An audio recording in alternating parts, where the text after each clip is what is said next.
ভারী বৃষ্টিজনিত জলাবদ্ধতার দুর্ভোগ সয়ে গেল সোমবার কুমিল্লায় এভাবেই একটি পরীক্ষা কেন্দ্রে উপস্থিত হয় এইচএসসি পরীক্ষার্থীরা। এই ছবি সামাজিক যোগাযোগ মাধ্যমে ছড়িয়ে পড়লে দেশ জুড়ে প্রবল সমালোচনা শুরু হয়।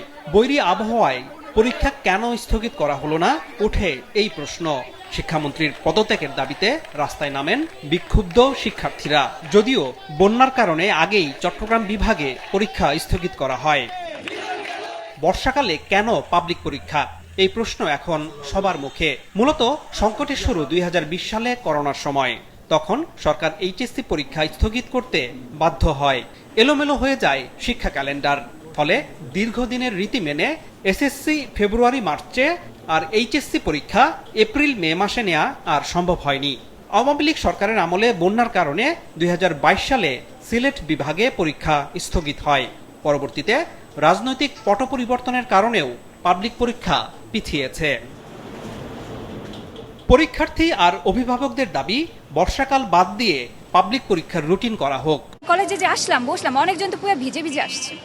আবার এখানে যে পাশে একটা কলেজ আছে সেখানে অর্ধেক পর্যন্ত পুরো পানি ভরা, এমনকি অনেকজন এক্সামও দিতে পারে। বৃষ্টিতে বাচ্চারা ভিজে গেছে, পানি ফাইলটা রাস্তা পড়ে গেছে, ওইখান থেকে ভিজা আবার বাসায় নিয়ে গেছি, বাচ্চা অসুখ হয়ে গেছে, বাচ্চার জ্বর। ম্যাট্রিকের পরীক্ষাটা ধরেন আপনি জানুয়ারিতে ফেব্রুয়ারির মধ্যে করে দিল, আর ইন্টারনেটটা মার্চ এপ্রিলে করে দিল, তাহলে সুবিধা হয়।